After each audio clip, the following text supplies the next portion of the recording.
Buenas tardes, buen comienzo de semana. Les damos la bienvenida a la edición central de MBD Noticias. ¿Cómo estás, Martín? ¿Cómo andás, Natalia? Bien. Bueno, me alegro. Espero que ustedes también estén empezando de la mejor manera posible esta semana, que empieza con buen tiempo en Montevideo y que sigue teniéndonos muy pendientes de lo que pasa a nivel educativo, sobre todo con el Sindicato de Magisterio de Montevideo. El presidente de la República, Yamandu Orsi, recibió a representantes del Sindicato de Maestras y Maestros de Montevideo, ADEMU, colectivo que en este momento realiza una asamblea para decidir si levanta el paro y hay clases este martes. Paola López, secretaria general de ADEMU Montevideo, valoró el encuentro ocurrido en la Torre Ejecutiva y dijo que hay gestos políticos que significan un avance. Orsi transmitió la intención de aplicar medidas de prevención en las escuelas y si bien pidió que se reconsidere la realización de paros cada vez que existan episodios de violencia, el titular del Codicen de la ANEP, Pablo Cayani, dijo que es entendible que las y los docentes se movilicen cuando hay agresiones. Bien, este es uno de los temas que desarrollaremos, por supuesto, en esta edición, pero hay mucho. Así empieza la semana.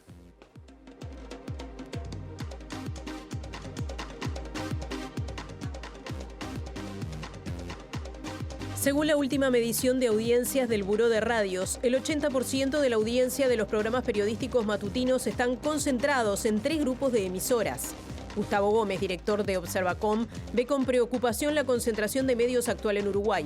Se desarrolló la muestra anual del Programa Nacional de Educación en Cárceles, organizada por el Ministerio de Educación y Cultura. El ministro José Carlos Maía mencionó las 3 líneas de acción en este programa y sostuvo que el trabajo es uno de los aspectos más importantes. La selección uruguaya de fútbol dio la lista de convocados para los amistosos que jugará ante México y Estados Unidos. Santiago Menchenko es la novedad en la nómina de Marcelo Bielsa.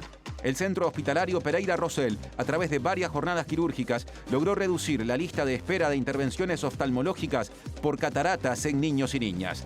El ministro de Relaciones Exteriores, Mario Lubetkin, aseguró que el Tratado de Libre Comercio entre el Mercosur y la Unión Europea se firmará el 20 de diciembre en Río de Janeiro. Este lunes comenzó formalmente en la ciudad de Belém, Brasil, la 30ª Cumbre Climática de la ONU. El presidente anfitrión, Luis Ignacio Lula da Silva, criticó a su par estadounidense, Donald Trump, acusándolo de negacionista del calentamiento global.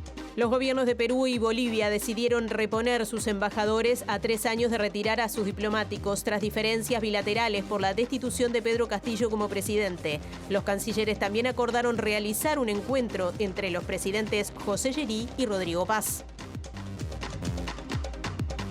MBD Noticias está también en sus dispositivos a través de la web de TV Ciudad, tvciudad.uy, y del canal de TV Ciudad en la plataforma YouTube. Y nos pueden escuchar mediante Uniradio. Por aire, 107.7 de FM, Capital, Cercanías, y en la web uniradio.edu.uy. Ahora le doy paso a Natalia porque hay gente esperando afuera. Exacto, gente disfrutando de esta tarde montevideana. Por ejemplo, Mariana Abreu, a quien ya le damos la bienvenida. Ya verán el paisaje que tiene detrás y además una noticia interesante. Mariana, adelante. ¿Cómo andás, Natalia? La verdad que está hermosa la tarde y tenemos una noticia muy importante para compartir porque la Intendencia de Montevideo anunció que abrirá sus puertas un predio emblemático de la ciudad de Montevideo. Estamos hablando del predio del dique Mauá, que es actualmente propiedad del Ministerio de Industria. Este lugar estuvo durante mucho tiempo cerrado y casi abandonado y bueno, finalmente se va a concretar en diciembre lo que los vecinos y sobre todo una en particular organización de la sociedad civil viene trabajando y planteando, que es que sea un espacio de disfrute público, un predio que también fue objeto de controversia cuando una propuesta de un actor privado planteaba justamente que se enajenen, que se vendan estos terrenos para una propuesta de infraestructura importante. Bueno, finalmente esto no ha sucedido, así que ahora en unos minutos vamos a estar contándoles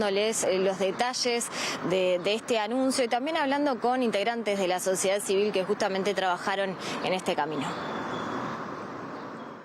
En otra zona de Montevideo, al resguardo, está Martín Duarte en este análisis que continúa del proyecto de ley de presupuesto. ¿Quiénes estuvieron por ahí hoy, Martín? Gracias, Natalia. Bueno, hubo dos delegaciones, principalmente y a primera hora, desde la mañana hasta las 3 de la tarde. El Ministerio de Desarrollo Social estuvo, realizando su exposición y también recibiendo las preguntas de los legisladores de la comisión que está tratando el presupuesto nacional. Y hace algunos minutos terminó la comparecencia del Poder Judicial. En algunos minutos vamos a estar conversando justamente con el presidente de la Suprema Corte de Justicia, John Pérez, para conocer un poco los lineamientos del planteo realizado por este poder y en particular cuál fue el intercambio que hubo con los legisladores. A propósito de lo que recién Martín repasaba, ha ocurrido durante el día en la Comisión de Presupuestos integrada con Hacienda del Senado. Una coincidencia en tiempos de diferencias a veces altisonantes. El, senador nacionalista Martín Lema dijo que lo que el proyecto de ley de presupuesto prevé destinar al Ministerio de Desarrollo Social es un gran apoyo y su par frente amplista, Lilian Quechichán, aseguró que eso es consecuencia del cumplimiento de un compromiso de campaña en su momento presentado por el Frente Amplio.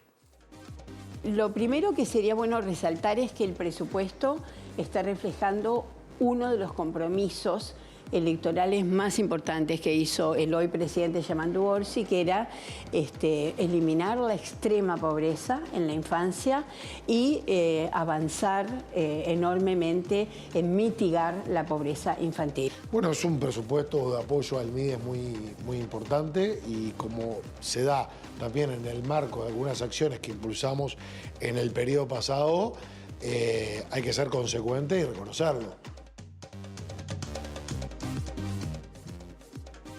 Estamos del mismo lado del mostrador. Nos quedamos en el Palacio Legislativo, convoca Martín Duarte. Martín, vemos y escuchamos, nos dirás con quién estás. Bueno, le decíamos que íbamos a estar conversando con John Pérez, presidente justamente de la Suprema Corte de Justicia, a propósito del planteo del Poder Judicial hace minutos aquí en el Parlamento, de conocer, cuál fue la propuesta y el intercambio que hubo con los legisladores. Bueno, Pérez, gracias por estos minutos en primer lugar. ¿Cuál fue el planteo que vino a realizar el Poder Judicial y, con qué sensación también se va luego del intercambio? Bueno, buenas tardes, gracias por la posibilidad de intervenir. El planteo es reforzar lo que ya habíamos pedido en el presupuesto, o sea, toda la importancia del Poder Judicial, los artículos más relevantes del Poder Judicial. Y fuimos escuchados, o sea... ¿Cuáles son los artículos, incluso para que el televidente entienda que vino a hacer el planteo del Poder Judicial a la hora de, del debate que hubo en diputados, algunas de las resignaciones, pero en particular cuáles son las necesidades, los planteos que vino a realizar? En realidad, resignaciones en diputados para nosotros no hubieron.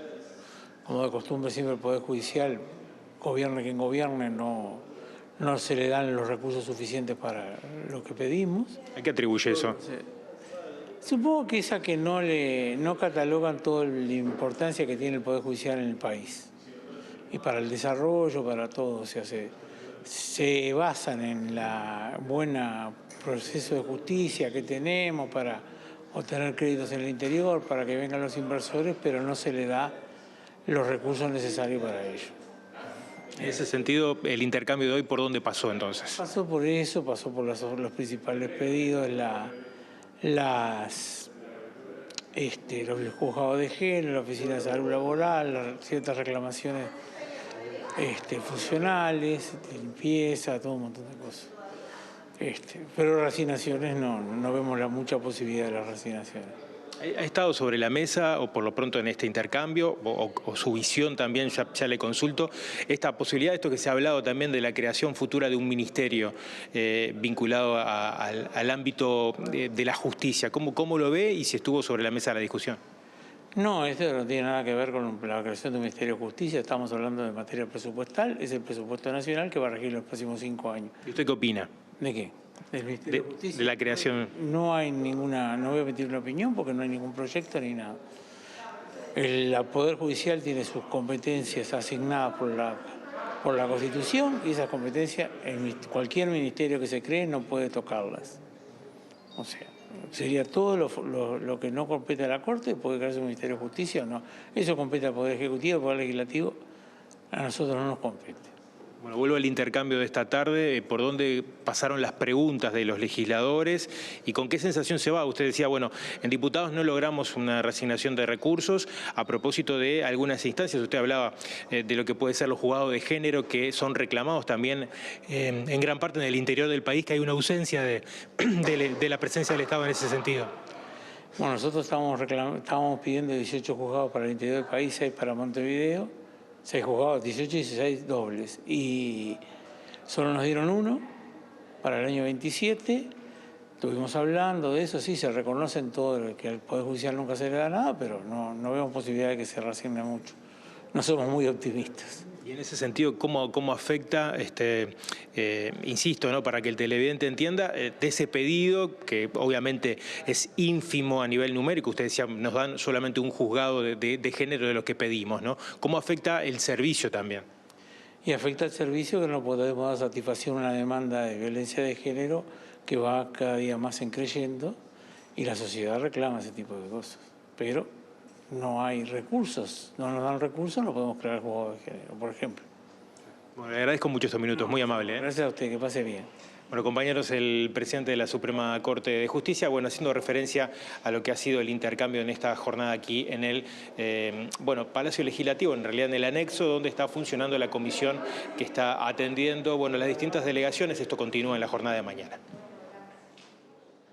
Bueno, muchas gracias Martín y equipo. Cambiamos de asunto y vamos nuevamente al adelanto que nos hizo Mariana Abreu. El dique Mauá será abierto al público en el mes de diciembre con programación de actividades en acuerdo entre la Intendencia de Montevideo y el Ministerio de Industria, Energía y Minería, que es propietario de este predio. Habló Patricia Roland, que es la directora de Desarrollo Urbano de la Intendencia, y dijo que ya han comenzado las tareas de limpieza y de desratización justamente en ese predio para que puedan quedar habilitadas 2 construcciones que están allí. Estamos planificando abrirlo para diciembre al público, o sea, hoy estamos haciendo trabajos de limpieza, de desratización en una zona que estaba, bueno, por el no uso, digamos, con un cierto abandono. Eso es propiedad del Ministerio de Industria y Energía y Minería. El Ministerio y la Intendencia están en absoluta concordancia con el objeto de abrir esto como espacio público en una primera instancia a ver cómo funciona. Hay 2 edificios, capaz que hay alguna construcción más, pero hay edificios muy emblemáticos, que es el del reloj, y ese galpón alineado a la Rambla que vemos siempre, que vemos una pared que eran las viejas, las carboneras donde se acopiaba el carbón, que no tiene techo hoy, que la estructura del techo no está en buen estado. O sea, la idea es que eso se valle, o sea, se le pongan vallas, de manera que lo que se va a abrir es como un circuito, la idea es que también esté en la noche, con una iluminación especial, y eventualmente, no sé, estamos hablando con Cultura, capaz que hacer alguna grilla para el mes de diciembre, enero, no sé. Estamos con ese plan que la verdad que nos tiene sumamente entusiasmados. En otro orden, la directora de Desarrollo Urbano de la Intendencia confirmó que se comenzó el retiro de 1.500 palmeras muertas de las calles de Montevideo a causa del picudo rojo. Aún no se definió qué especies se van a utilizar para reforestar. Es una plaga con un nivel de dispersión, digamos, muy, muy alto. No tiene depredador el picudo, o sea, no hay forma de... O sea, la forma que tenemos... Hoy hay evaluadas que hay 1.500 palmeras que hay que retirar. Vamos a empezar ahora, estamos empezando a retirar en forma bastante masiva. Queremos retirar las que están mal porque aparte se transforman en algo peligroso. O sea, no es un árbol que se cae inmediatamente, pero hay que sacarlo. Se hacen tratamientos también, o sea, se le hacen unas inyecciones de endoterapia, unas duchas también de un producto. O sea, se está, digamos, como de 2 frentes. El preventivo, que sí se hace, y el otro cuando ya no hay chance. Fíjate que de 10.000 que te digo que hay en espacio público, hay unas 1.500 que ya están muertas. Más del 10%. Sí, y bueno, y ahí nosotros estamos pensando, es claramente el paisaje cambia, va a cambiar. Presenta UTE, porque en UTE creemos que todo lo que das vuelve. Por eso creamos el Plan Redondo. Ahora mirada académica al primero de los asuntos abordados por Patricia Roland en ese segmento o fragmento de entrevista que compartimos. Mariana Abreu, desde Móvil. Sí, hablamos de la apertura al público del predio del dique Mauá, como decía anteriormente, un predio histórico, emblemático de la ciudad de Montevideo y precisamente o concretamente de la Rambla Sur, un predio que además alberga edificios declarados Patrimonio Histórico Nacional. Y vamos con una de las primeras repercusiones sobre este asunto, que es la voz de una organización que estuvo trabajando desde hace años desde la sociedad civil por justamente esto, que se reabra este espacio que ha estado cerrado durante varios años al público. Estamos con Laura Alemán de la Asamblea por la Rambla Sur, quien también es docente de arquitectura y arquitecta. Laura, gracias por recibirnos. Bueno, ¿qué valoraciones hacen desde el colectivo de este primer anuncio de la Intendencia de abrir este predio? Bueno, buenas tardes, muchas gracias a ustedes. Bueno, la valoración por supuesto es positiva, es de alegría y de alivio también, porque nosotros desde 2018 estamos militando, estamos trabajando de manera intensa para, bueno, en primer lugar para frenar la venta de este predio, ¿verdad? Que eso se logró en el propio año 2018 y a partir de allí para tratar de conquistar este espacio como un gran espacio público para todos los uruguayos.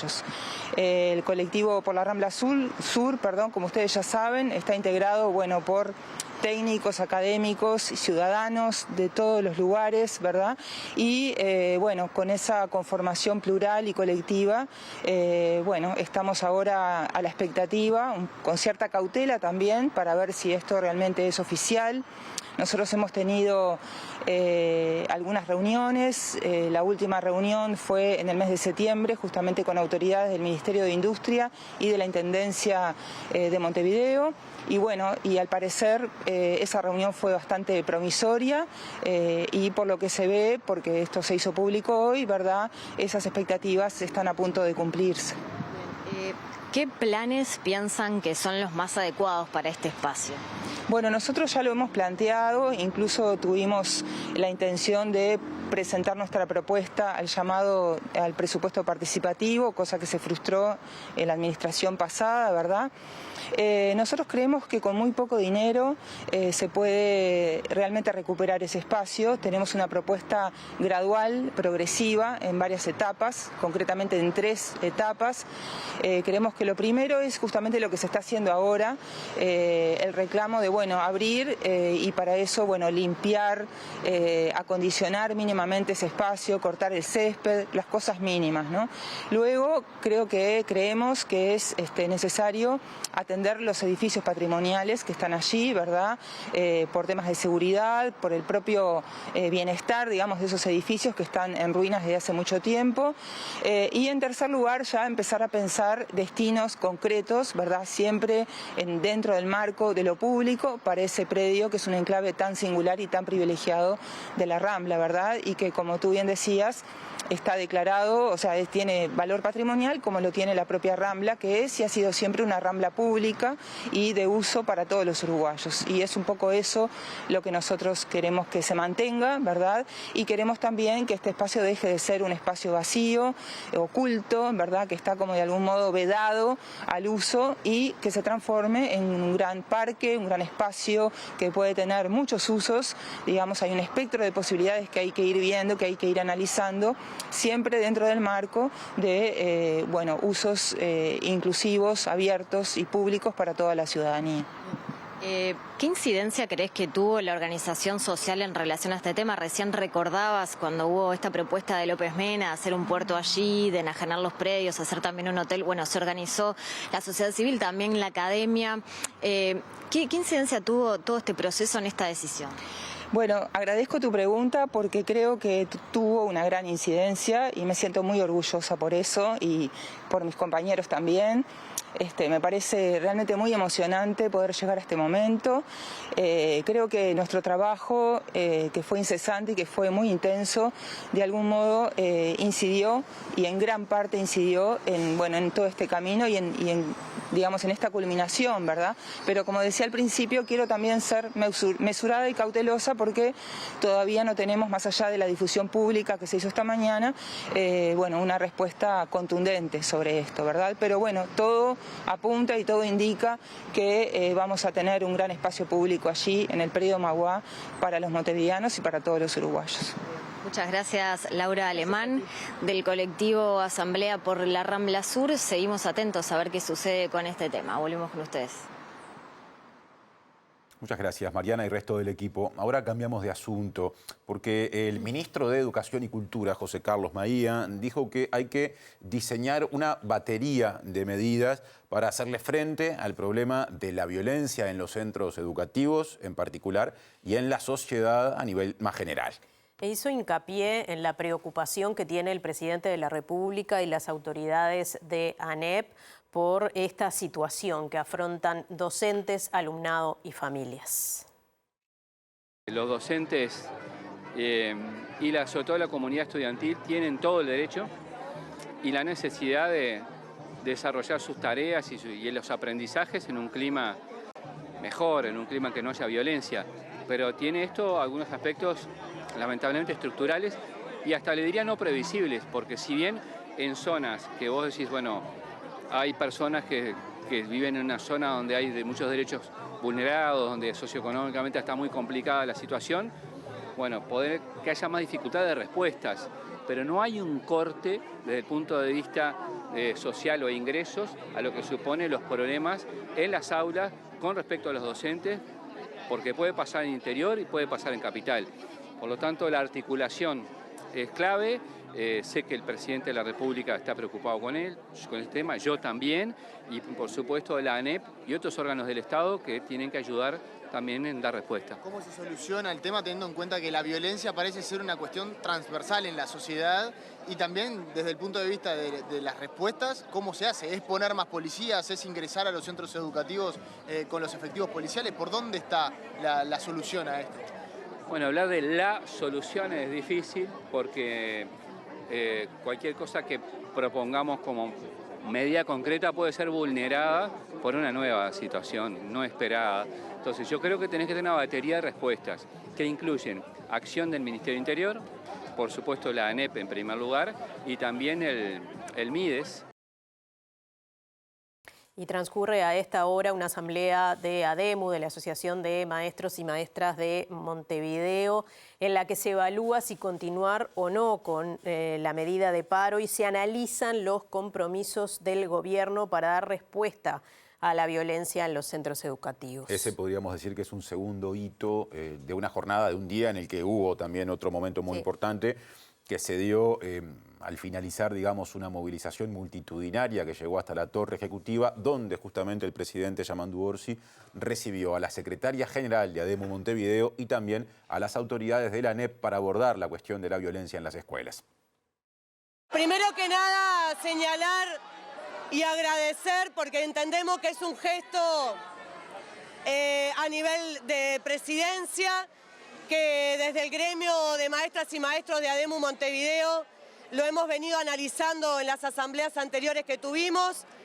Hoy estamos en el marco de un tercer día de paralización de actividades y uno de los por qué era porque necesitábamos que desde la autoridad máxima política de nuestro país hubiera justamente un asumir la responsabilidad y un asumir interés en lo que está pasando en las escuelas públicas de nuestro departamento en concreto. Hay compromiso de gestión en el entendido de lo que tiene que ver con políticas públicas en territorios garantizadas por el Ministerio del Interior por un lado, de trabajo social con mayor apoyo de equipos que están trabajando en territorio para fortalecer el equipo docente, y en lo que tiene que ver con primaria y con Codicen, esta cuestión de asumir no solo en lo simbólico, con campañas de bien público, sino ser justamente actores responsables de dar las garantías, de minimizar los perjuicios para las maestras y los maestros una vez que viven esto, comprometerse a sostener esto de las porterías, los servicios de portería en las escuelas y aumentar los equipos multidisciplinarios en territorio. En cuanto a la escuela número 123 y 55, donde se dio el hecho de violencia el pasado miércoles, el compromiso del Ministerio del Interior apunta a fortalecer el patrullaje y la presencia continua, así como dar prioridad a esa zona en el plan de convivencia y seguridad ciudadana. Más de la reunión, el presidente Yamandu Orsi le transmitió a la delegación de ADEMU Montevideo la intención de aplicar medidas de prevención ante la violencia en las escuelas. Si bien pidió que se reconsidere esta medida de realizar un paro de actividades cada vez que hay un episodio de violencia en una escuela, el presidente del CODICEN de NANEP, Pablo Caggiani, dijo que es entendible que haya movilizaciones si ocurren agresiones. Se plantean unas medidas de compromiso tanto el Ministerio del Interior como ANEP para dar garantías para poder retomar con normalidad la actividad. Es entendible que cuando se agrede en una escuela haya movilización de un montón de actores planteando que eso no es admisible. Pero tenés esta reunión con el presidente. ¿Cómo surgió esta reunión con el presidente de la República? ¿Fue a pedido de ustedes? ¿Fue a pedido del presidente? Fue el presidente que resolvió recibir la maíz. Y el ministro del Interior, Carlos Negro, destacó la importancia de la policía comunitaria para trabajar en la convivencia en los entornos escolares. Y dijo que ese cuerpo policial en particular es fundamental para la tarea de prevención. Es fundamental la comunicación entre la comunidad educativa y la policía. Para ello es necesario un fortalecimiento, como lo estamos estructurando en el proyecto de ley de presupuesto y que va a estar a partir del 1 de enero ya en práctica, que es el fortalecimiento de la policía comunitaria. Es la policía comunitaria seguramente el vaso comunicador entre la comunidad educativa, las problemáticas que pueda tener con la policía. Este flujo informativo es el que permite anticipar los problemas y estar presentes aún antes de que estos ocurran, que es lo ideal, ¿verdad? ¿Cuál es el trabajo de los efectivos en los centros educativos? El trabajo de los efectivos es precisamente estar al tanto de la problemática de cada centro y cada comunidad educativa. Solamente así se logra prevenir la violencia. Más reclamos y medidas concretas desde el ámbito de sindicatos educativos. El sindicato docente de formación en educación decidió ocupar el local sede del Consejo de Formación en Educación como, digamos, forma de protestar por lo que se considera de falta de respuesta ante sus reclamos. Cecilia Klein, presidenta del sindicato, dijo a MBD Noticias que uno de los principales planteos es conocer la oferta educativa para el próximo año lectivo. Hemos insistido permanentemente desde el martes hasta ahora en obtener la oferta educativa para poder hacer un análisis global de la situación y no hemos obtenido respuestas. Ningún correo del CFE, también solicitamos a la INAT la intervención para tener una tripartita, tampoco ha sido recibido ningún correo. Hemos solicitado a Presidencia la participación para tener un diálogo y mostrar la situación y tampoco hemos tenido respuesta. Entonces, ante esta falta de respuesta es que decidimos tomar la acción de ocupar el CFE y dar a mostrar una situación que no es solo metropolitana, sino que es nacional. Hoy estamos con alrededor de 10 centros ocupados en todo el país, desde Rivera, Ser del Este, Ser del Suroeste, y que se agrega justamente a una situación que veníamos ya demostrando y que sigue sin dar una clara respuesta ante esta situación.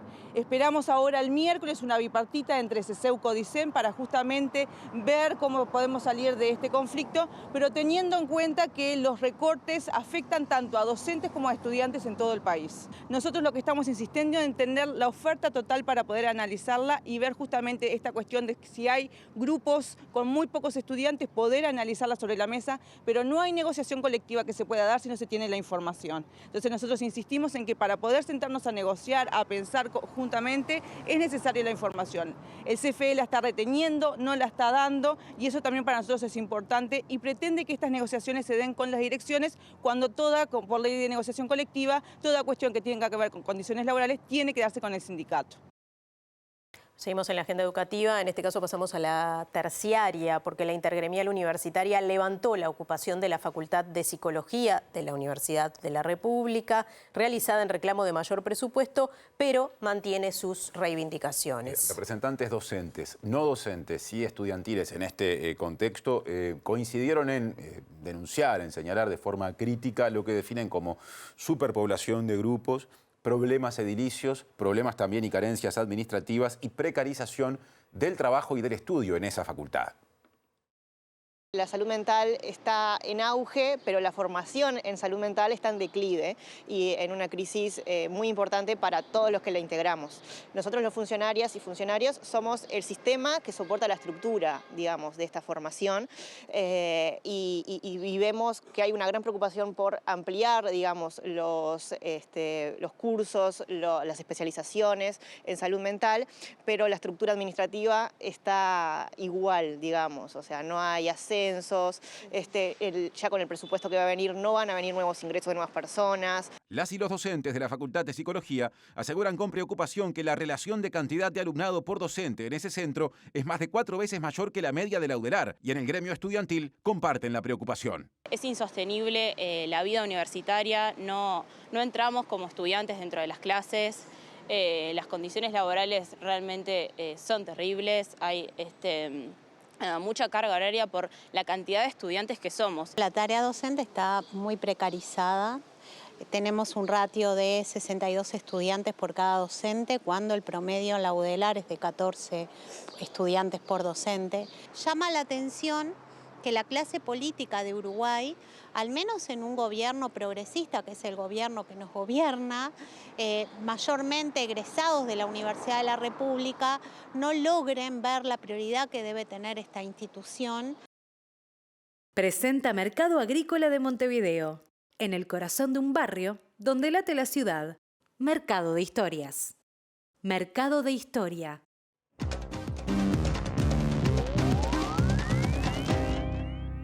¿Qué tal? Buenas tardes. Abrimos el capítulo internacional hablando del comienzo formal de la Cumbre del Clima COP30 en Belén de Pará. Antes de ver qué pasó hoy, hay que decir que las cumbres vienen en estos últimos días siendo bastante pobres. Primero la que no se realizó, la Cumbre de las Américas, después la CELAC, Unión Europea, dejó gusto a poco porque en definitiva fue una reunión que tuvo ausencias importantes y donde no se definieron cosas determinantes como se esperaba dentro de una cumbre de tal magnitud e importancia además para nuestro continente. Ahora comenzó la COP30 que también ha tenido sus altas y bajas. No está presente Estados Unidos, el segundo país más contaminante del mundo. Esto había comenzado sobre fines de la semana pasada con la presencia de casi 60 líderes mundiales y también 143 delegaciones que ahora hasta el 21 de noviembre van a seguir analizando la situación del clima en el mundo. El presidente Lula da Silva instó en esta primera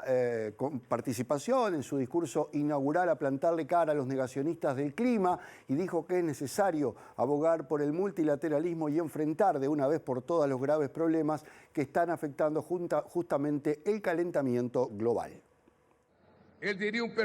Con un enérgico discurso durante la primera sesión plenaria de la cumbre climática COP30, el presidente Lula da Silva afirmó que en la era de la desinformación, los oscurantistas rechazan no solo las evidencias de la ciencia, sino también los avances del multilateralismo y que controlan algoritmos, siembran el odio y difunden el miedo, atacando a las instituciones, la ciencia y las universidades, y que es el momento de imponer una nueva derrota a los negacionistas. El encuentro sobre clima se realiza hasta el 21 de noviembre en Belén, capital del norteño estado de Pará, y se celebra con la ausencia por primera vez de Estados Unidos, el segundo mayor contaminante mundial, al tiempo que el objetivo de la cumbre de este año es salvar los esfuerzos globales frente al calentamiento.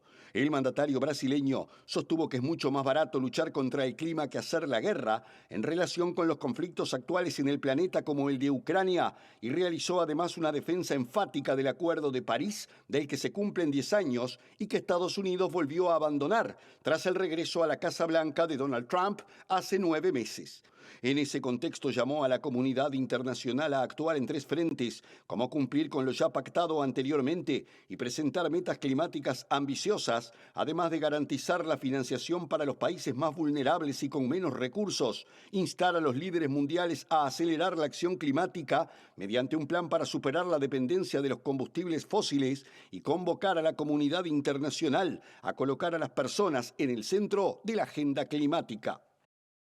Y estamos comenzando una semana que va a terminar el próximo domingo con 2 actos electorales. Uno es la primera vuelta de las elecciones en Chile, donde Antonio Kast y Janet Jara aparecen como los seguros candidatos a pasar a una segunda vuelta y a un balotaje en Chile. Pero en Ecuador se va a poner a consideración de la ciudadanía un referéndum y una consulta popular que consta de 4 puntos. Algunos tienen que ver con el financiamiento de la política y otros asuntos internos de Ecuador, pero el más urticante de todos es el que tiene que ver con la consulta a la ciudadanía ecuatoriana de si permite o no nuevamente la instalación de bases militares extranjeras, entre comillas particularmente las de Estados Unidos, en su país, algo que había prohibido en su momento con una constituyente el gobierno del expresidente Rafael Correa. Kristi Noem, secretaria de Seguridad de Estados Unidos, estuvo paradójicamente hace unos días no solo visitando al presidente Daniel Noboa, que es quien impulsa esta consulta, sino también recorriendo algunas bases militares, entre ellas la de Manta, en la provincia de Manabí, sobre el Océano Pacífico, que fue la última que tuvo Estados Unidos en ese país. Ecuador vuelve a las urnas el próximo domingo 16 de noviembre en un referéndum y consulta popular impulsados por el presidente Daniel Noboa, con 4 preguntas que deberán responder los ecuatorianos, según informa el Consejo Nacional Electoral. Los temas están relacionados con la financiación pública de organizaciones políticas, el número de legisladores y una constituyente, pero la más controversial es si la ciudadanía está de acuerdo con que se elimine la prohibición de establecer bases militares extranjeras o instalaciones con propósitos militares y de ceder bases nacionales a Fuerzas Armadas o de seguridad de otro país. La Constitución vigente en Ecuador, aprobada en 2008, tras ser redactada en un proceso constituyente durante la administración de Rafael Correa, establece expresamente en su artículo 5 la prohibición de establecer bases militares, pero el año pasado Noboa presentó una iniciativa para cambiar ese artículo de la Carta Magna, proyecto que fue aprobado en junio por la Asamblea Nacional y por tanto es que ahora se somete a consulta a los ciudadanos. Aunque todavía no se ha celebrado el referéndum, la semana pasada estuvo de visita en Ecuador la secretaria de Seguridad Nacional de Estados Unidos, Kristi Noem, quien recorrió 2 instalaciones militares para el potencial despliegue de bases de su país en Ecuador, y entre ellas estuvo la sede del Escuadrón de Combate número 2313, ubicado en la Estación Aeronaval de Manta, en la provincia de Manabí, donde operó entre 1999 y 2009 una antigua estación castrense estadounidense. Diversas organizaciones sociales y opositoras al gobierno de Noboa llevan a cabo la campaña por el no, entre ellas la Confederación de Nacionalidades Indígenas del Ecuador, que sostiene que la consulta no soluciona los problemas reales del país y que solo busca concentrar poder y eliminar derechos conquistados, como la plurinacionalidad, la consulta previa a la educación pública y los derechos de la naturaleza. Segundo bloque de la edición central de MBD Noticias en TV Ciudad. Les contamos que la Asociación Uruguaya de Fútbol dio a conocer la lista de convocados para los últimos 2 amistosos que la selección mayor disputará este año, que serán contra México y Estados Unidos, el sábado 15 y el martes 18 de noviembre respectivamente. En esta oportunidad, el técnico Marcelo Bielsa citó a 27 jugadores. Como arqueros convocó a Santiago Mele y Christopher Fiermarín. Como defensores llamó a Naitan Nández, José Luis Rodríguez, Guillermo Varela, Sebastián Cáceres, José María Jiménez, Santiago Bueno, Santiago Menchenko, Matías Olivera, Matías Viña, Joaquín Piquerés y Juan Manuel Sanabria. Como volantes citó a Manuel Ugarte, Emiliano Martínez, Rodrigo Bentancur, Rodrigo Salazar y Georgian de Arrascaeta. Además, en la posición de delantero, la convocatoria incluyó a Ignacio La Quintana, Facundo Torres, Facundo Pelistri, Maximiliano Baraujo, Brian Rodríguez, Rodrigo Aguirre, Luciano Rodríguez y Federico Viñas. Las bajas por lesión en la convocatoria celeste son los arqueros Sergio Rochet y Franco Israel,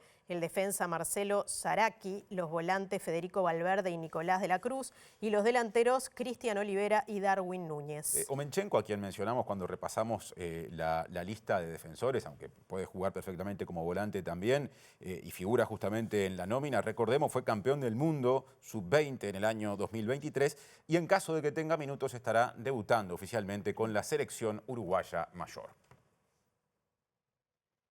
Bueno, y tema que está de alguna manera vinculado, se refirió a la licitación por los derechos de televisión del fútbol uruguayo el director del Observatorio Latinoamericano de Regulación de Medios y Convergencia, Observacom, Gustavo Gómez. Efectivamente, Gómez valoró que Antel haya decidido participar de la licitación por los derechos de streaming, recordemos, haciéndolo en consorcio con una empresa llamada Team Sports Media, que suele señalarse como representante de Disney para Uruguay. Yo creo que es una muy buena decisión de Antel, la de presentarse directamente para no tener intermediarios. Las consideraciones respecto a por qué consorcio y por qué no las ha dado el presidente de Antel me parecen razonables. Es un escenario muy competitivo, donde además de ellos se presenta Tenfield, se presenta DirecTV, se presenta el Grupo Clarín. O sea, por el streaming tenés esos 4 competidores. Con lo cual, además de lo bueno que sea que Antel se meta, para el fútbol uruguayo también es muy bueno, porque si hay esos 4 grupos fuertes, esos consorcios en algunos casos fuertes, se supone que el precio base que se planteó para ese lote va a aumentar, con lo cual esperemos que el fútbol venga muy bien. Los números que estamos hablando solo de base son enormemente superiores a los que se venía pagando hasta ahora. Con contratos nuevos por 4 años, no por 10, con condiciones mejores y menos abusivas que las que tenían los contratos hasta ahora. Habrá que ver luego cómo se reparte esa plata, pero pasar de unos 12 millones a unos 38, 40 millones como base es relevante. Otro asunto. Se desarrolló la muestra anual del Programa Nacional de Educación en Cárceles, organizada por el Ministerio de Educación y Cultura. La iniciativa se tituló Construir encuentros, aportes de la educación al arte y la convivencia en contexto de encierro, y el ministro de Educación y Cultura, José Carlos Maía, destacó que se estructura en 3 líneas de acción. Son 3 énfasis fundamentales. El primero, educación y trabajo. El segundo, educación y cultura. Y el tercero, todo lo que se llama educación y lectoescritura. 3 herramientas importantes para intentar desde el Estado generar mejores condiciones de reinserción una vez que las personas cumplen su condena. Hay 24 propuestas en 11 centros penitenciarios que cuentan con unos 500 participantes. Una de las propuestas es un taller de serigrafía. Es una propuesta del Programa Nacional de Educación en Cárceles, que está en el eje de educación y trabajo. Es una propuesta que forma en capacitación en serigrafía y tutores pares un poco para que el taller pueda seguir funcionando más allá de los días que vamos nosotros, que son 2 veces por semana. La idea es que se formen comisiones, que pueda el taller abrirse todos los días e incluso pueda tener una producción que pueda abastecer tanto lo que puede ser el INR, al MEC o a cualquier institución que esté dispuesta, por ejemplo, a trabajar con nosotros. Bueno, la experiencia fue muy buena, sana, o sea, hubo mucho compañerismo. Tratamos de siempre inventar algo nuevo, el Día de la Madre, el Día de los Hijos, siempre aportando algo nuevo para podernos abrir las puertas. Es una buena propuesta para los que están encerrados, de que les puedan abrir las puertas y puedan hacer algo que no sea un arma, sino algo productivo para ellos mismos, para cuando mañana salgan, o hacer un presente para cada uno de su familia, ¿no? Hasta ahí creo que vendríamos bien. Capaz que le tendríamos que pedir al gobierno que dé más oportunidades a la gente del MEC para que los puedan ayudar a ellos y que nos forjen buenas personas como somos hoy. El presidente Yamandu Orsi visitó la muestra del Programa Nacional de Educación en Cárceles y recorrió los diferentes stands donde conversó con docentes y personas privadas de libertad que participan de las diferentes propuestas que incluyen, entre otras, talleres de audiovisual y escritura. Otro asunto. El ministro de Relaciones Exteriores, Mario Lubetkin, dijo que está convencido de que el acuerdo entre el Mercosur y la Unión Europea se firmará el 20 de diciembre en Río de Janeiro sobre el cierre de la presidencia pro tempore de Brasil. Y también dijo que en carácter de próximo país en ostentar la presidencia pro tempore de la Comunidad de Estados Latinoamericanos y Caribeños, la CELAC, Uruguay deberá elaborar la hoja de ruta del relacionamiento para los próximos años de este organismo, la CELAC, con los 27 estados que forman parte de la Unión Europea.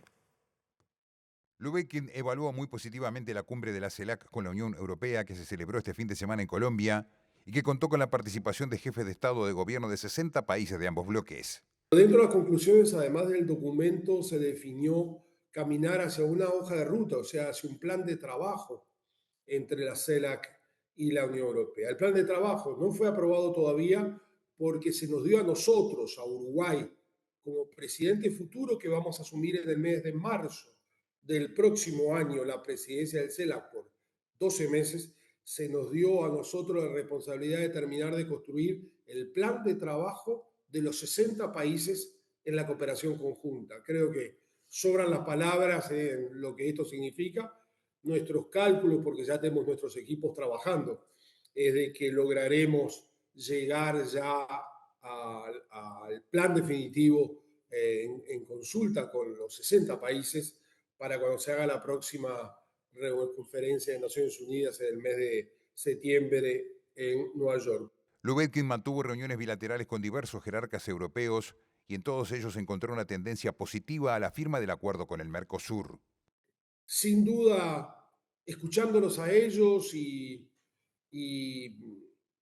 habiendo tenido muchísimas bilaterales nosotros, con numerosos cancilleres o jefes de Estado o jefes de gobierno europeos, seguimos manteniendo el mismo optimismo, aunque naturalmente no está confirmado, pero seguimos manteniendo el mismo optimismo para que probablemente el 20 de diciembre en Río de Janeiro se pueda firmar el acuerdo entre Mercosur y la Unión Europea. Ojalá así sea. Y ahí quiero destacar en esta percepción que nos vamos y nos llevamos de Santa Marta, nuestro diálogo con el presidente Costa, que es el presidente del Consejo de Europa, nuestro diálogo con la alta representante para temas internacionales de la Unión Europea, Cala, nuestro diálogo con la primera vicepresidenta de la Unión Europea, Teresa Rivera, nuestro diálogo con Jean-Noël Barrot, que es el ministro de Relaciones Exteriores de Francia,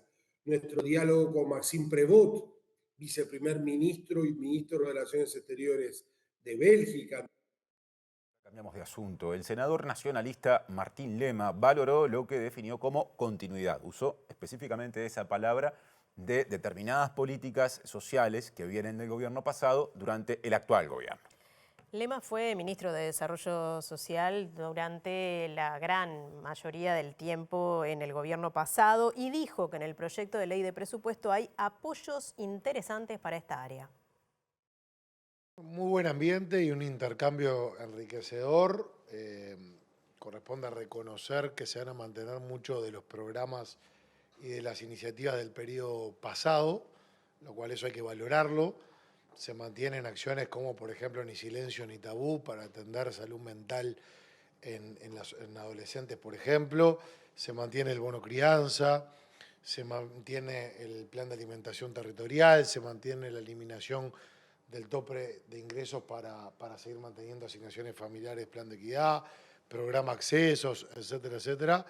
Entonces, en un intercambio donde pueden haber diferentes matices, diferentes visiones y demás, también hay muchas coincidencias y estamos encontrando una buena apertura para interrogantes y para diferentes planteos, no solamente en la jornada de hoy, sino que en general, y creo que está bueno destacar. ¿Hay conformidad con el presupuesto, como señaló la senadora Quechichán? Bueno, es un presupuesto de apoyo al MIDES muy importante y como se da también en el marco de algunas acciones que impulsamos en el periodo pasado, hay que ser consecuente y reconocerlo, que hay apoyos que son interesantes, que entendemos que se trazaron caminos que hoy se reafirman y a mi juicio van en la dirección correcta. En esto hay que tener mucha paciencia y perseverancia. Hasta el próximo miércoles 12 de noviembre hay plazo para postular propuestas de actividades culturales, educativas y recreativas a una nueva edición del Mes de las Migraciones que se celebrará entre el 18 de noviembre y el 18 de diciembre. Y las actividades propuestas pueden ser presentadas por instituciones y organizaciones públicas y de la sociedad civil y también por personas, por colectivos, por comunidades y deben tener relación, atención con esto, con alguno de los objetivos del denominado Mes de las Migraciones. El mes de las migraciones comienza ahora el 18 de este mes y va hasta el 18 de diciembre. Hay varias actividades, ya hay un formulario que está circulando por organizaciones sociales para que puedan postular también las actividades que puedan hacer en territorio. Tenemos como una fuerte impronta también territorial en este año. Estamos apoyando desde la Intendencia con todo lo que es el armado, la logística, la difusión también de las actividades y bueno, y un año más también potenciando las políticas, ¿no?, de migración y migratorias y también la inclusión social de las personas que deciden ser parte de la ciudadanía de este país. El municipio es el municipio que mayor proporción tiene, ¿no?, de personas migrantes que recibe bueno, esta movilidad humana que ha cambiado muchísimo a lo largo del tiempo y que ahora es un hecho, ¿verdad?, el tema de la movilidad humana. O sea que es bien importante que lo incorporemos como un hecho. Y bueno, el municipio B tiene ya desde hace unos años el primer centro de referencia de atención a personas migrantes, cosa que es bien importante, porque cuando una llega a un país que no conoce, no sabe muchas veces las reglas institucionales, a dónde tiene que dirigirse para pedir información para las cosas más básicas que se nos puedan ocurrir. Presenta Asociación de Funcionarios Portuarios. Hacete socio y accederás a beneficios exclusivos como colonia de vacaciones, préstamos, servicios de la salud, tienda online con precios exclusivos y mucho más. Aquí está el bloque 3 de MBD Noticias. Y Gustavo Gómez, director de Observacom, expresó preocupación ante el traspaso en la administración de Radio Oriental al grupo multimedio Casa Zorrilla, que es propietario de las emisoras Radio Carve y Radio Monte Carlo. Según dijo además, basándose en la más reciente, bien reciente medición del Buró de Radios, el 80% de la audiencia de la programación periodística matinal se concentra en 3 grupos empresariales. La última medición de Buró de Radios muestra un aumento de la concentración en la audiencia en 3 grupos económicos de Montevideo y área metropolitana. Cuando estas radios, estos 3 grupos en el 2021 concentraban el 70 y algo % de toda la audiencia en AM en la mañana, donde están los periodísticos, en estos momentos está casi cerca del 80%. Y además han seguido habiendo transferencias, algunas más encubiertas. La Iglesia Católica anunció en su momento dificultades económicas para mantener la radio y planteó más públicamente, yo diría, un acuerdo que en los hechos significa una transferencia. La gestión, la financiación, la programación no la hace la Iglesia Católica, sino que la hace el Grupo Zorrilla, liderado por el Grupo Carve, que plantea, seguramente con razones legítimas, que la posibilidad de sobrevivencia de esa radio será una radio volcada al agropecuario. A partir del año pasado, con los cambios de la ley de medios, se adecuó la legislación a la concentración existente, al menos desde el punto de vista numérico. Pero hoy estamos en casos incluso que se supera ya ese cambio de la legislación para permitir la concentración. Es demasiado poder para la construcción de agenda pública, de lo que se habla y lo que no se habla. Digo que no manejo intencionalidad, sí, porque hay todavía una razonable diversidad dentro de las propuestas que estos 3 grupos tienen. Pero el potencial de que cambie el humor de los dueños de turno y hagan radios en función de una única línea editorial es demasiado peligroso para una democracia donde necesitamos no solamente mucha cantidad de radios, sino una diversidad de programaciones y una diversidad de dueños. Ahora cambiamos de asunto. Retomamos desde una perspectiva distinta un tema ya mencionado, porque el ministro de Desarrollo Social, Gonzalo Sibila, destacó la importancia de que el Estado esté presente en los distintos barrios para prevenir y revertir los procesos de violencia en torno a los centros educativos. Se refirió al tema tras ser consultado por los incidentes ocurridos la semana pasada en la Escuela 123 de Montevideo. Sobre el hecho particular, decir que obviamente nos solidarizamos con las personas que han sido víctimas de esta situación. Los hechos de violencia en los territorios y particularmente los hechos de violencia dentro del sistema educativo son hechos de violencia que nos preocupan muchísimo y el Ministerio de Desarrollo Social, ya lo hemos hecho, conversábamos con el subsecretario que él ha estado personalmente en diálogo también con la subsecretaria del Ministerio del Interior, está absolutamente a disposición del trabajo conjunto con todas las instituciones para el abordaje de estos temas, obviamente en la prevención de este tipo de situaciones y también en el abordaje de las consecuencias cuando estos hechos suceden. El cambio de modelo de gestión territorial que nosotros estamos impulsando justamente se dirige a trabajar sobre el entramado social. Entendemos que el entramado social en Uruguay está muy lastimado, tenemos una gran fragmentación social, tenemos situaciones en algunos territorios donde la violencia es violencia estructural, o sea, es una violencia sistemática sobre las personas que allí habitan y esa violencia engendra también otras situaciones de violencia y para poder activar procesos que prevengan la violencia y que además reviertan esas situaciones que la causan, es muy importante que el Estado esté presente en el territorio. Para eso nuestros equipos están con una fuerte presencia, están saliendo de las oficinas, que es algo que para nosotros es muy importante, porque el repliegue de nuestros servicios no es algo que ayude, lo que ayuda es justamente estar presentes, la presencia, no solamente cercanía, no solamente proximidad, sino presencia permanente. Otro asunto, el Centro Hospitalario Pereira Rosell, a través de varias jornadas quirúrgicas, logró cerrar la lista de espera de varias intervenciones oftalmológicas a niños y niñas. Además, mediante acciones de complementación, redujo 50% las demoras en intervenciones de estrabismo en niños, niñas y adolescentes y también en operaciones ginecológicas, en el caso de la atención que se da en el Hospital de la Mujer. Cuando asumimos teníamos un atraso que se compone de dos cosas. Uno es el atraso quirúrgico y otro es el atraso en las consultas ambulatorias, ¿no? En los dos estamos haciendo abordajes diferentes, pero en el atraso quirúrgico, que es el logro más importante, una de las urgencias más importantes era la urgencia en oftalmología. O sea, teníamos un atraso en oftalmología donde habían patologías importantes sin operar, las cataratas y los chicos que tenían estrabismo. Así que bueno, empezamos con unas jornadas quirúrgicas que se hicieron en junio, en el mes de junio en este hospital, a cargo de nuestro equipo de oftalmología, y en ese mes se operó prácticamente el mismo número de niños que en el 2024 y con eso pusimos a cero la lista de espera en cataratas. Ahora, obviamente que tenemos chicos en espera, pero con la espera habitual, ¿no es verdad? Es decir, que las cataratas se logró abatir. Y después teníamos un gran porcentaje de chicos con estrabismo, que algunos tenían pendiente la resolución quirúrgica, que hubo que reevaluar, y ahí abordamos con una estrategia bimodal, con el Hospital de Clínicas en un convenio.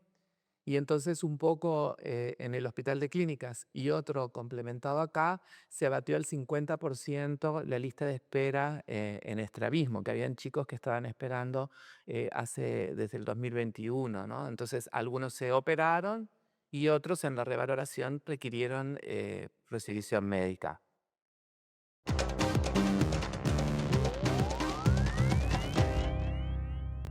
Volvemos al panorama internacional porque los nuevos gobiernos traen alguna reconfiguración en las relaciones entre los países. Tal el caso de Perú y Bolivia, que después de 3 años van a volver a tener sus respectivos embajadores representantes en los respectivos países.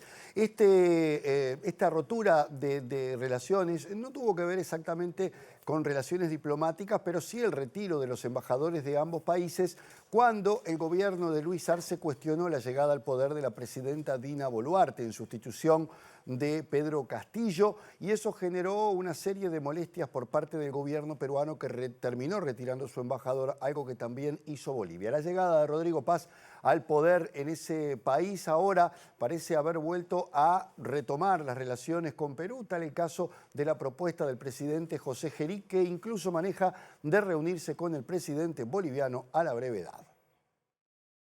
Los gobiernos de Perú y Bolivia decidieron reponer embajadores a 3 años de haberlos retirado tras diferencias bilaterales por la destitución de Pedro Castillo como presidente, según informó este domingo la Cancillería en Lima. Cuando el expresidente Pedro Castillo fue removido de su cargo por el Congreso peruano en diciembre de 2022 y reemplazado por Dina Boluarte, la medida provocó el rechazo de varios países de la región, especialmente Bolivia, y en protesta la nueva mandataria decidió llamar a su embajador en La Paz.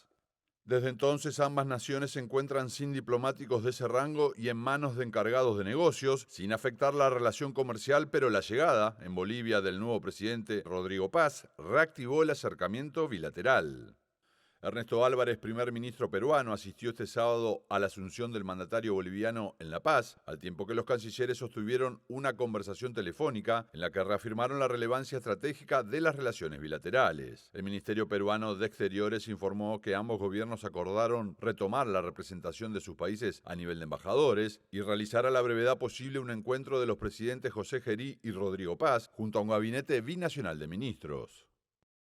Y el expresidente francés Nicolas Sarkozy fue liberado en esta jornada después de que la Fiscalía General de Francia determinara esta posibilidad bajo estricto control judicial. Tiene que ver con una relectura que se hizo de los cargos que pesan sobre el exmandatario, el primer expresidente en Francia que es condenado a prisión. Recordemos, está acusado de liderar una asociación ilícita y de justamente tener una campaña electoral con contribuciones de aquel entonces régimen libio que lideraba Muammar Gaddafi. El expresidente francés, que ya está en libertad pero no puede salir de su país ni tomar contacto con algunas personas, dijo que ha sido una pesadilla haber estado en la cárcel, a pesar de que no llegó a estar ni siquiera un mes.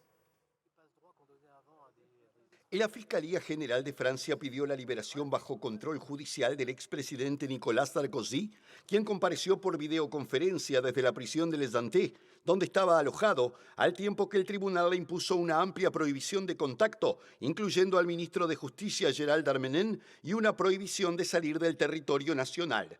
La prisión es dura, muy dura, seguramente lo es para cualquier detenido. Diría incluso que es agotadora, testificó Sarkozy, quien siguió el debate con rostro serio por videoconferencia, ofreciendo así la primera imagen en la historia de un expresidente de la República con prisión, donde sostuvo que la cárcel es una pesadilla. Estoy luchando para que la verdad triunfe, dijo también el expresidente de 70 años, quien apeló su condena a 5 años de prisión por asociación ilícita, dictada el 25 de septiembre, acusado de financiar su campaña electoral con dinero proveniente del régimen libio, bajo el gobierno de Muammar Gaddafi. Sarkozy fue encarcelado hace menos de un mes después de su condena, una detención inédita para un expresidente de la República que ha generado intensos debates, ya que también es la primera vez en la Unión Europea donde ningún ex jefe de Estado había sido encarcelado.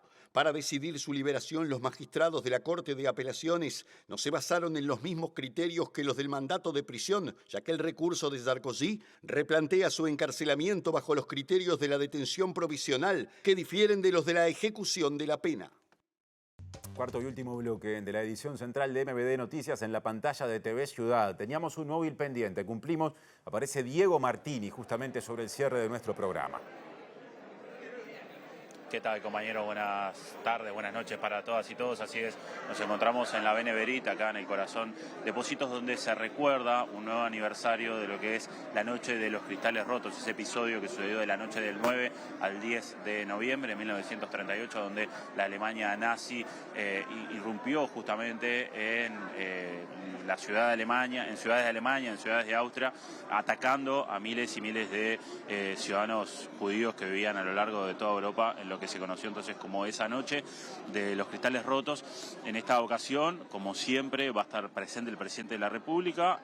Digo como siempre, hablamos de Yamandu Orsi porque es tradición de que por lo menos ya en los últimos años un presidente de la República esté presente acá. También va a venir el expresidente de la Calle Pou y también va a venir el expresidente Julio María Sanguinetti, entre otras autoridades políticas que acompañan y están presentes hoy acá, que vienen y que buscan. Vamos a ver si podemos tener la palabra de Rodi Sinet, del comité israelita en nuestro país, brevemente.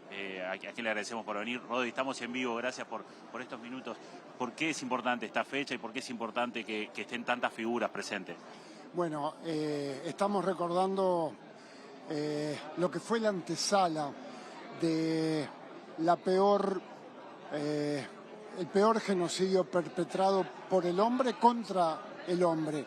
Y lo decimos todo el tiempo, esto no puede volver a ocurrir, por eso es importante mantener la memoria viva. El pueblo judío tiene muy ejercitado el músculo de la memoria y es importantísimo recordar que esto no puede volver a ocurrir.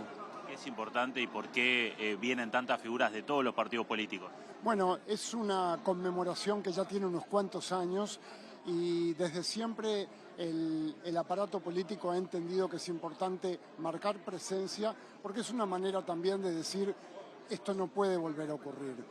Nosotros valoramos y apreciamos mucho la noche de los cristales rotos, ya está en la agenda política instalada hace muchos años y nosotros realmente valoramos la presencia. Hoy va a estar el presidente, la vicepresidenta, los principales ministros van a estar presentes, de manera que es muy importante y nos sentimos realmente valorados en ese sentido. ¿Cómo vienen viendo algunas muestras de antisemitismo que se venían dando en nuestro país, que ustedes venían señalando con preocupación?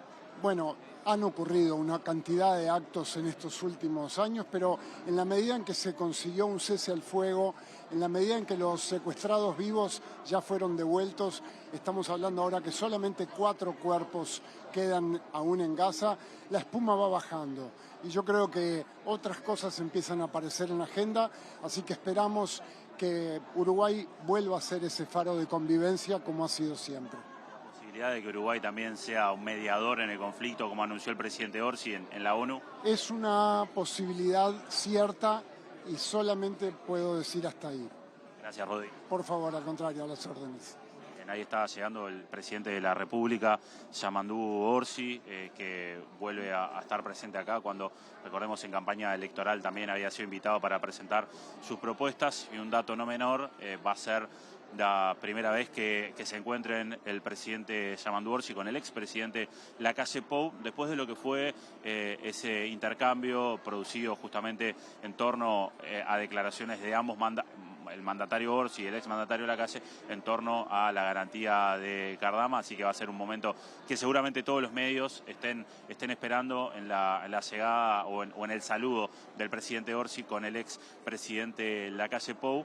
Ahí está saludando a Rodi Schilling, a quien nosotros estábamos entrevistando, y como señalaba, la presencia de algunos ministros, de algunos exmandatarios, de algunos líderes de los distintos partidos políticos más importantes de nuestro país. Así que ahí estamos viendo entonces al presidente Yamandú Orsi, acompañado de Javier Galperín, de esta organización, la Beneverit. Así llega entonces el presidente Orsi.